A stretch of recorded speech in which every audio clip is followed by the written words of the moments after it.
Hello， 大家好，歡迎大家翻到攝影獨白 channel。我呢個 channel 咧專係講攝影文化藝術技術，仲經常講相機嘅。但近排咧，我呢個 channel 咧間中講下其他嘢。咁特別係最近咧，我講咗呢個蘋果嘅 iPhone 17啊，結果咧就係好多人咧留言讚好，同我討論究竟 iPhone 影相嘅問題啊。當然咧，亦都有朋友留言就話好唔客氣，就話我流量嚇。咁當然啦，任何一個 YouTuber 拍片唔係要有流量，要啲咩咧嚇？唔通白拍嘅咩係咪？咁最低限度都叫你留個言，俾個讚訂下閱啦，係咪？呢個咪目的嚟噶嘛？如果唔係拍嚟做咩咧？梗係最緊要有流量啦！記住睇片之前記住訂閱，撳埋個啷啷，揀埋轉圖。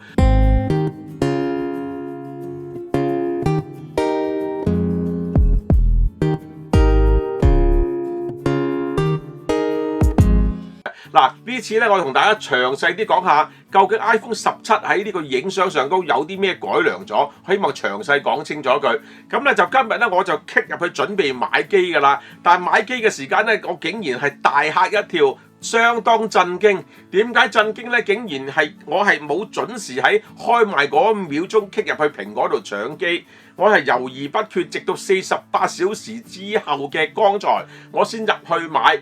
竟然係發現所有型號、所有顏色、所有記憶體都全部有貨，幾驚嚇啊！未試過㗎，由我人生第一次 click 入去買，即係上網買 iPhone， 全部都秒殺嘅，不停咁試，不停咁入去，全部都冇貨。呢部冇貨，試另一部又冇貨，下一部有貨，想撳掣，結果又買唔到，又因為冇貨。呢係過去嘅經驗，呢個相當痛苦。但係而家唔同啦，竟然 iPhone 17全部喺48小時之後都全部有貨。咁個原因點解全部有貨呢？嗱，坦白講，我又唔可以咁輕率話呢次 iPhone 17冇人買，咁當然係有人買啦。聽講好似呢個即係外邊都有啲炒機收機價啦，我唔知真定假嚇。咁總之以前就秒清嘅日子過去咗啦，黃牛黨炒 iPhone 咧應該係炒唔起㗎啦，一仲有得買咪要買咪上網買咯嚇。咁OK， 點解原因咧？咁一個原因就香港供貨多咗啦，另一個原因就上高唔使落嚟買啦嚇。咁第三個原因咧，蘋果就終於良心發現，唔玩呢個飢餓行銷啦。以前就每日派啲出嚟賣晒，第二日又派，搞到個個都去搶，個個都去炒。其實最大嘅原因咧就係同16其實係冇乜大改變。咁所以咧，加上新機呢一代咧，啲鏡頭設計有啲人就覺得喂唔好睇喎，有啲人更加精彩就用從個設計角度，就話呢次機背個 logo 咧，以前咧就喺中間嘅，呢次個 logo 咧喺鏡頭下低分鐘，即係降低個 logo， 完全喺美感上咧係完全唔得平衡，相當肉酸。咁所以啲人話唔買啦，咁我真係唔知啦。大家留言講下呢代17你有冇興趣？嗱，由於呢次咧佢鏡頭個 module 就改咗設計啦，module 呢個名咧香港大部分人絕大部分人99.99%咧都叫做呢個係模組嘅。咁我以前寫稿咧叫做冇組嘅。anyway 咁另一個故事，我遲啲先再講啦。咁講緊呢個 module 係唔同咗嘅，但係啲人咧對佢個樣係唔中意嘅使到部機設計得好肉酸。有啲人咁講啦，我覺得真係冇乜所謂嘅。你買佢嘅話，咪反轉影相，你廢鬼就睇佢咯，都冇乜所謂咧，俾人睇啫嘛，係咪？咁所以咧呢篇稿咧同大家就直接講下，究竟呢次 iPhone 17喺攝影上改良咗，我哋係作為一個影相愛好者，佢係咪真係對我哋有幫助咧咁OK， 總之呢次嗰個係 iPhone Pro 同 Pro Max 咧，佢由以往嗰個純光嘅變焦3倍同5倍，而家呢次變咗統一嘅4倍光學或者去到8倍嘅光學質素變焦，咁同大家拆解下究竟正唔正啦咁呢次係一個前所未有嘅鏡頭嘅大改良。坦白講，好少人咁講嘅，我覺得係呢方面咧要同大家講下。嗱，首先講下前鏡頭先。嗱，作為一個攝影人咧，前鏡頭對我哋嚟講咧，真係冇乜特別嘅啫，即係一個手機前邊嘅鏡頭，即係我哋自拍嘅鏡頭啦。我即係從來都唔 care 㗎，自拍呢啲都唔係攝影作品啦，都係群體相啫。嗱，呢次係好唔同啦。呢次咧佢個前鏡頭由以往嘅12MP 1200萬像素，大幅度提升到1800萬像素。講真啦，1800萬都唔係好高像素啫。但係你前鏡頭影生活相，跟住喺網度 share 嘅就冇乜所謂啦。1800萬像素，不過咧實際上你輸出嘅相咧係基本上冇乜大分別嘅。嗱，呢次去到1800萬像素咧，個 sensor 係由以往嘅長方形變咗一個4方形嘅 sensor。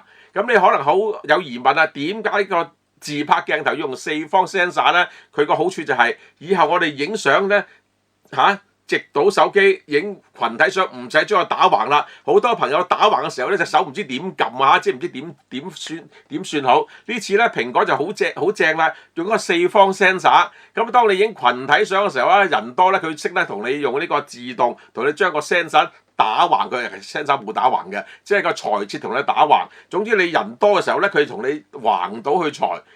人少嘅時候話自拍咧就用直倒去裁，結果出嚟都係長方形，都係可能係呢個1200萬像素嘅啫。咁呢個相當正嘅，以後就唔使拎嚟拎去啦部機嚇。咁佢仲有一個 center stage 啊，即係話咧你影嘅相喺個畫面構圖上，你個人唔係太正宗咧，由於佢4方 sensor 就可以有空位俾佢褪，同佢褪到個人喺正中間咁解。咁呢個咧係以呢個技術咧就係第一次登陸 iPhone， 以前就係其他嘢有㗎啦。咁啊呢個甚至咧佢前鏡頭咧多咗一個同後鏡頭配合一個 Dual Capture 嘅一個功能嚇，即係話俾啲 vlogger 咧就可以拍片嘅時候咧喺個畫面嗰度，使到你可以同時前後都出現，咁呢個就相當好玩啊！對於一啲拍 vlog 嘅人啊，咁啊呢個係一個前鏡頭一個 iPhone 嘅史無前例嘅改良，咁對一般人就冇乜所謂啦。咁啊另一個我覺得對於攝影人咧，我覺得相當重要嘅改良咧，就係佢嗰個後鏡頭嘅超廣角。嗱，超廣角咧以前就係相當雞肋嘅，點解咧？前鏡頭即係後鏡頭嘅主鏡頭就係一個正式嘅高像素嘅一個鏡頭啦，質素最高啦，但係一去到超廣角咧，你就慘咯。點解超廣角好多機都係㗎，唔係淨係 iPhone 啊。去到超廣角嘅時候呢個像素就降低，畫質降低，相當慘嘅。即係明明你影開有4800萬像素嘅，一去到超廣角，你跌到落得1200萬像素，你影出嚟張相係完全就唔係嗰回事。當然啦。即係手機影相冇咁高要求啦，但係有啲人係有要求噶嘛。咁明明係4800萬像素，去到廣角少少得翻1200萬像素喎，咁你唔知影唔影好係嘛？但係呢一代咧，佢就相當偉大啦，將廣角鏡都係提升到4800萬像素，你就冇咗個心理嗰個落差啦。嗱，呢個咧係一個好重要嘅改良。不過咁。嗱，坦白講，我轉頭會詳細講佢 sensor 問題。要拆解佢嘅 sensor 咧，主鏡頭嘅 sensor 仍然係最大嘅，畫質係最高嘅。超廣角呢次雖然提升到4800萬像素，但係仍然係細啲 sensor，畫質仍然唔夠主鏡頭咁正。呢個真係相當雞肋啊！咁啊，有啲朋友就覺得咧，佢而家仍然未解決嗰個廣角鏡嘅邊緣失光問題，冇辦法啦。逢親廣角鏡邊緣都係會有暗角嘅。影相嘅時候，我哋可以即係收細啲光圈，啲暗角嘅效果現在你就冇咁明顯。但係手機你冇得搞呢個實際光圈啊嘛，所以冇得搞嘅。但係呢啲唔緊要啦，呢個係可以喺軟件解決嘅嘢啊嘛，係咪？咁啊，總之咧，你以後攞住部 iPhone，你去旅行影啲超廣角畫面咧，你就唔使擔心佢嗰個解像度下降啦。不過畫質都仍然有少少下降，咁呢個大家注意啦。咁啊，就跟住講咗超廣角咧，講係佢嗰個係主鏡頭啦。主鏡頭咧仍然係4800萬像素，就冇突破，仍然穩陣。佢唔整衰佢即係穩陣啦嚇。咁啊就以往咧就用緊 Sony 嘅 IMX803嘅，呢次可能提升到903。即係以前咧就係803 sensor 應該係4800萬像素1.6光圈，但係而家咧有個消息嘅話佢可能係提升到 IMX903，即係去到1.4光圈，但未證實㗎，冇證實。點解咧？蘋果相當蠱惑。從來都唔會公佈佢用緊咩 sensor，唔單止唔會話俾你知佢支鏡頭實際上係幾多焦距，即係實際上係幾大 sensor，冇話俾你知，幾多光圈都冇話俾你知，你全部斷估嘅。但係咧就唔緊要，蘋果手機從來佢嗰個影像處理器咧都相當正嘅，呢個 Photonic Engine 同埋呢個 Smart HDR6咧都使到你嘅影像好正㗎啦。嗱，你記住手機攝影咧唔係數碼攝影嚟嘅，佢係呢個 Computational Photography 運算攝影，咁所以咧佢嗰個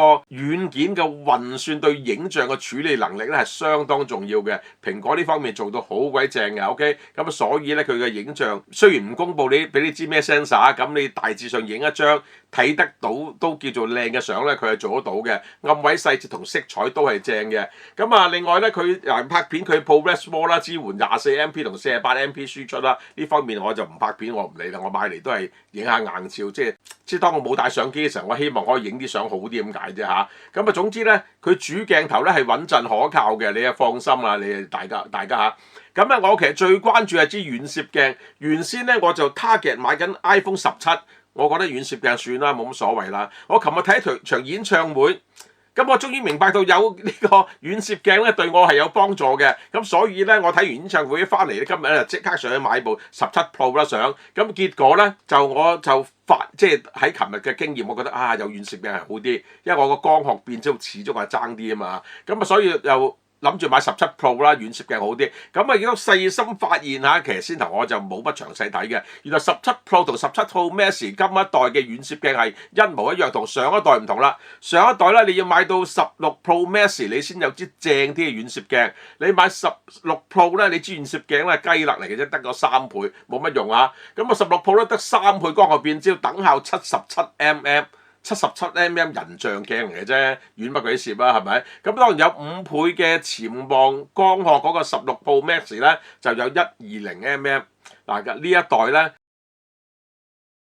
統一啦，兩部機都係4倍光學變焦，加多4倍嗰個數碼變焦，咁啊加埋有8倍啦。但係咧，所以同上一代嗰個 Pro Max 有5倍光學變焦咧，呢代咧係差咗嘅嚇，結果係嚇。咁但係問題，如果你唔係買 Pro Max，你買 Pro，你咪筍咗咯，係咪？上一代得3倍，而家有4倍光學變焦，加埋有數碼變焦，你係贏晒啦，比上一代嚇。咁啊呢一代咧就17 Pro 同17 Pro Max 統一咗。遠攝鏡都係4800萬像素 ，sensor 都係比上一代大咗56%。嗱嚟啦，係正啦！如果你係16 Pro 嘅遠攝鏡，無論16 Pro 或者16 Pro Max 你遠攝鏡你都唔滿意個畫質，因為佢嘅 sensor 太細。呢一代咧就改良咗啦，用咗大 sensor。上一代就算16 Pro Max 佢都係用潛望鏡嘅遠攝效果，佢嘅 sensor 實係細嘅，頂唔順啊嘛。呢一代咧放棄咗潛望鏡啦，用翻一個正常嘅光學變焦。咁啊，所以咧佢係大咗56%，唔係56倍 sorry 56% 嘅 sensor。咁咧估計佢係1/2 2.55寸嘅啫，都係細 sensor 嚟嘅。但係比上一代係大咗好多㗎啦，上一代可能1/3 3點幾嗰啲啦。咁啊呢一代咧係靚咗嘅，係大咗 sensor，而且係有加埋一個有一個10倍嘅光學質素變焦。佢係用咗個高像素裁切方法，即係話咧由佢4800萬像素同你 cut 低佢，再加埋個演算法做一個修復啦。anyway， 總之咧，你如果去到10倍變焦嘅時候咧，你得翻1200萬像素嘅啫。原先4800萬像素，得翻1200萬像素，咁啊達至光學質素啦嚇。呢個就係一個比上一代強嘅原因啊嚇。咁即係話咧，而家我拿住部呢個係呢個係17 Pro， 我就有個即係唔錯嘅光學變焦4倍，亦都有個唔係太差嘅數碼變焦。雖然得翻1200萬像素，如果經過蘋果嘅演算法修復嘅話咧，畫質都有啲保證嘅，好起碼好過我而家用我而家呢部機啦嚇。咁所以攞嚟影野生動物啊，影下貓貓狗狗啊，影下呢個演唱會啊、追星啊，咁啊17 Pro 就應該係唔錯啦，唔使買17 Pro Max 啊 OK， 咁啊呢方面咧係呢一代嘅改良啊嚇。咁咧就臨尾都要扮一扮蘋果嘅，蘋果係一間相當即係喺鏡頭上都從來都唔透露用緊啲咩嘅。嗱 Android 手機咧，無論你用咩牌子都好啦，佢大致上都會話俾你知佢用緊咩 sensor 嘅 size， 最勁嗰啲用到1寸啦，差啲嗰啲1/1.3寸啦，即係唔係差嘅都係大㗎啦。咁呢個係正嘅。咁啊，以前最早期嗰啲佢都話俾你知 1/2 2點幾啊，即係嗰啲之類嘅光圈都話埋俾你知嘅。呢個就係即係 Android 手機普遍肯願意坦白話俾你知，蘋果係從來都唔講嘅。蘋果從來都唔講嘅，淨係講佢即係像素幾多，冇意思嘅呢樣嘢係，即係等於你個即係1/2即係1寸 sensor 嘅4800萬像素同一個1/2即係3點幾寸嘅 sensor 嘅4800萬像素出嚟嘅結果係唔同㗎嘛，係咪？咁當然係蘋果佢嗰個Deep Fusion 佢嗰啲即係計算方法就好正嘅，但係正得嚟，我哋都希望有個原生正嘅 sensor 啦呢方面啊。咁啊 OK，蘋果從來都唔講佢 sensor 大細，咁啊我同大家拆解下究竟呢一代17 Pro 用緊咩 sensor 啦嚇。咁傳聞咧佢呢一代咧就應該用緊個1/1.14寸嘅 Sony 嘅 IMX903，呢個係未證實嘅，但係市場係咁傳。咁即係話17 Pro 最大嘅即係主鏡頭嘅 sensor 1/1.14寸啊，相當唔錯㗎啦。上一代咧就係用緊 Sony 嘅IMX803，咁呢個係應該係證實咗㗎，有人拆機啊嘛，係咪？咁就14 Pro、14到16 Pro 咧都係用緊同一粒 sensor 1/1.28寸嘅 Sony IMX803。再之前嘅13 Pro 咧就1/1.65寸，再之前嘅11、12咧就主鏡頭咧1/2.55寸。我而家用緊嗰部 XR 咧，我唔知幾多啦，但係我覺得佢都唔差咯，即係佢啲運算法其實都唔錯嘅都嚇。anyway 而家呢個數字全部估，即係蘋果都係從來未公佈過嘅。但係 anyway 你睇到蘋果手機嗰個 sensor 越嚟越正，咁呢個亦都係好多朋友換機嘅原因。即係你以前覺得蘋果啲影相唔差喎，越嚟越好啦嚇。咁所以咧17 Pro 影嘅相咧有可能會正過16 Pro 少少。咁呢方面就係咁樣嚇。咁 anyway 就呢次17咧，雖然係好多坊間對蘋果17有啲批評，但係作為一個影相人咧，我買部17，我唔係攞嚟影啲好認真嘅相，我只係袋喺一袋，隨身有部相機，但係唔想有咩遺憾，影啲相太過質素比較差，我希望佢好少少，咁所以咧我就打算買部 iPhone 17。前鏡頭史無前例，蘋果呢次一個大嘅一個改變，用咗個4方 sensor，自拍就會正啲，方便啲。你唔使改手勢，用翻垂直嘅手勢，你可以影到橫倒相，相當正。超廣角鏡，再講一次啦，由以往嘅相當雞肋，而家變咗提升到4800萬像素，解決咗一個心理落差。不過我話俾大家知，佢個 sensor size 仍然同主鏡頭係有分別嘅。仍然主鏡頭靚啲啊，佢係大啲，不過佢都係去翻4800萬像素，你就唔使擔心。呢個係相當唔錯嘅嚇。主鏡頭就冇改變啦，同上一代一樣。如果你純粹用主鏡頭嘅話，你呢一代唔使改啊，唔使升17啦。遠攝鏡咧就有提升㗎，統一規格。你總之上一代唔係用17都唔係啊。17 Pro Max 雖然5倍變焦，16 Pro Max 雖然係5倍變焦，但係個 sensor 細。呢一代咧，無論17 Pro 同17 Pro Max 咧，佢遠攝方面咧都仍然係都係改良咗，用咗大啲 sensor，而且係統一係4倍光學變焦，再加埋數碼變焦，加埋運算法就有光學質素嘅數碼變焦。咁所以咧，作為一個攝影人，你喺相機以外加多部手機，方便你影下啲要求影像高少少嘅手機相咧。iPhone 係一個唔錯選擇。咁當然啦iPhone 17係當然好過16啦咁如果你仍然未擁有 iPhone 16，我覺得你可以考慮升級呢一次，即係佢真係唔錯喺影相方面。不過咁，如果你真係極致要求，喂，我真係要1寸 sensor 先掂嘅，唔好諗蘋果啦 ，Android 啦。Android 揾到有1寸手機，邊個牌子我唔講啊，自己上網揾。